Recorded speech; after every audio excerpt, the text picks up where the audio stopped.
Hey, what's good everybody? Welcome back to another video. Today we're going to be exploring how to get some glitch textures just by manipulating audio and warp modes.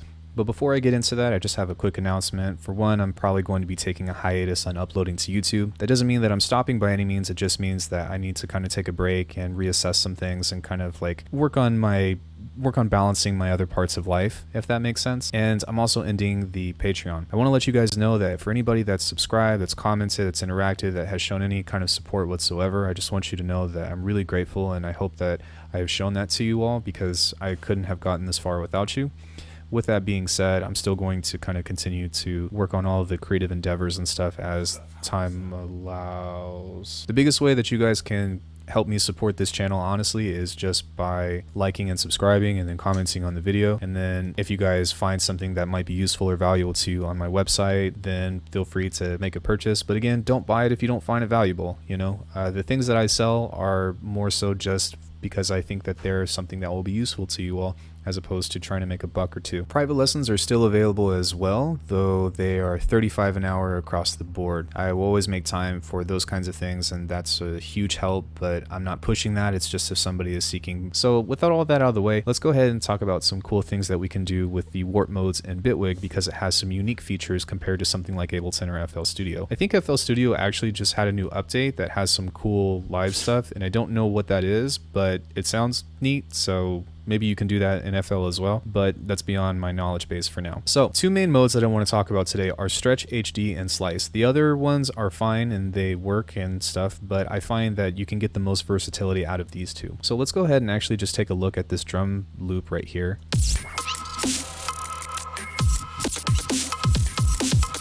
This is actually a 90 BPM thing, and one cool thing about Bitwig, I already stretched it to hex, so one cool thing about Bitwig is that it will automatically warp this for you to kind of fit in time within your DAW, or within your timeline or your host BPM.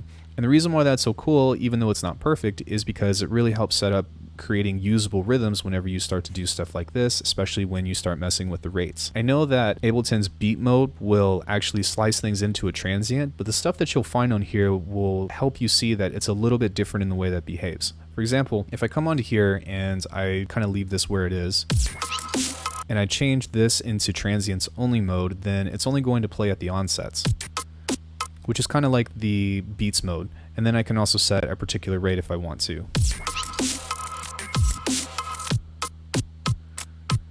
But the thing is that once we actually start stretching this a little bit further, and we turn this into transients off or use one of the transient modes here, we're actually going to find that we can get some different textures whenever we start messing with the tempo.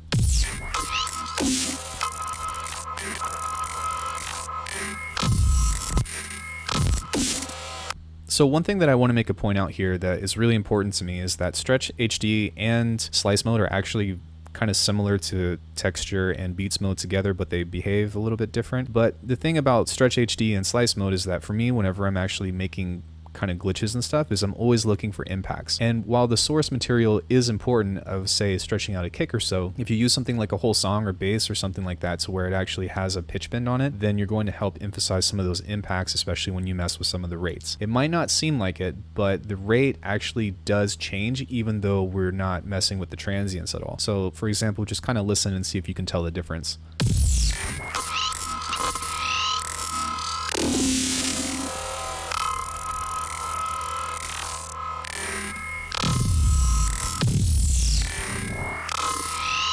Not sure if you can tell or not. I can, because I've been doing this and messing with this for a while, but just kind of keep that in mind. I also find that a mid-size grain to the larger size grain is generally what I'm looking for when trying to get those kinds of sounds, because once you get into a really small grain size and you push the tempo too far,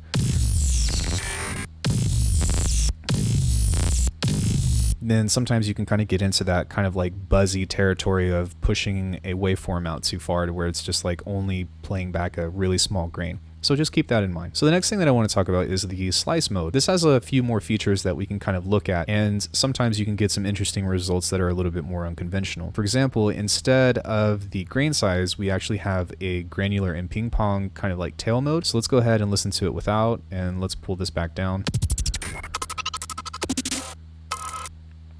So right now it's kind of only playing the transients, like I said, kind of similar to beats mode. But if we switch this to granular,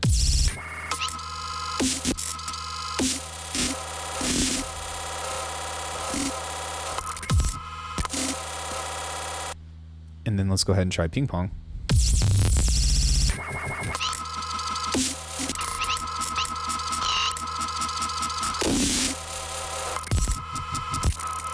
Sometimes we can get some really interesting things, but the cool stuff and the magic happens whenever we combine the tempo, formant, tail, and rate together, and we'll start to get a lot more variation once we start messing with some of this stuff. So I'm going to turn this down to 24, and then I'm going to set this to 32, and then just mess with the tempo again.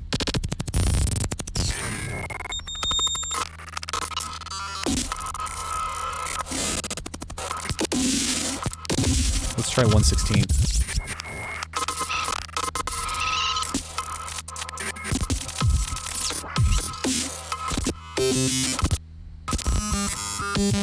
Maybe 1/8.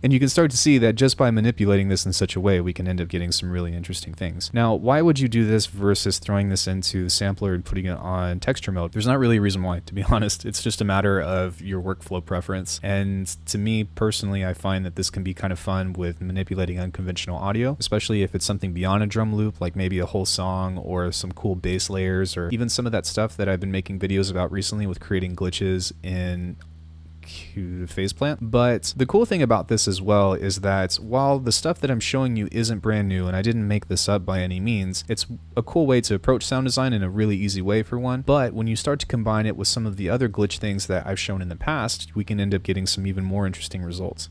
For example, I'm not ready to open that yet, but I do have an instance of Portal that has a few things randomized, like the offset, count, pitch, density, size, speed, retrigger, and such. And what that allows us to do is create some really interesting textures while messing with some of the things over here at the same time. And the reason why I have this all being randomized is so that way I don't have to touch any of the knobs here, because I only have two hands, and usually I have one hand on the mouse anyways. So that way I can actually mess with this stuff over here and kind of let Portal do its own thing. And then if I notice that there's a characteristic that is becoming too prominent, like the reverb is sticking around too long or so, then I can go back and dial that back in and kind of mess with it in that way. So let me show you what I mean. If you don't have Portal, that's totally fine. You can use like delays, you can use comb filters, you can use anything that regards kind of like taking a piece of audio and repeating it in such a way, which is pretty much what delay is. Or you can, you know, mess with resonators, all that stuff. It's really up to you. Just take any kind of thing, doesn't matter if it's spectral, filter, whatever, and just automate it. You'll see what I mean.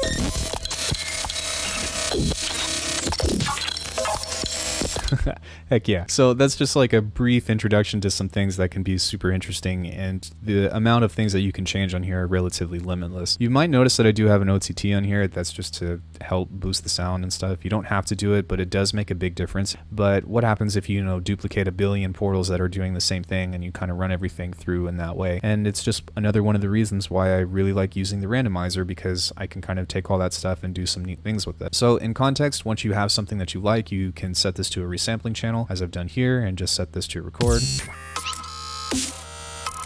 And then once you have some cuts that you like, you can literally go right click and then slice to multi-sample, and then use that stuff to kind of create some cool riffs with. Typically speaking in the past, and I don't necessarily know why, it's just a workflow preference, whenever I use glitch stuff like this that is kind of textural or kind of rhythmic, I tend to work in multi-sample mode in MIDI. And then whenever I'm actually working with something that's like a fill bass or like a glitchy bass or something like that, I actually keep it in audio and then do like manual automation to it and kind of place that in there. And I don't necessarily know why. I think that it's just more so of like a means of needing like finer control, but you know, there's no wrong or right way to do it. So yeah, go explore with that kind of stuff and, you know, have a lot of fun with it, and let me know what you guys come up with. If you have some other cool ways that you like to come up with glitch textures and stuff within Bitwig aside from the conventional ways, then kind of let me know in the comments and stuff. Don't worry guys, I'm not going anywhere. I just need some time, and I need to, you know, I need to stabilize, if that makes sense.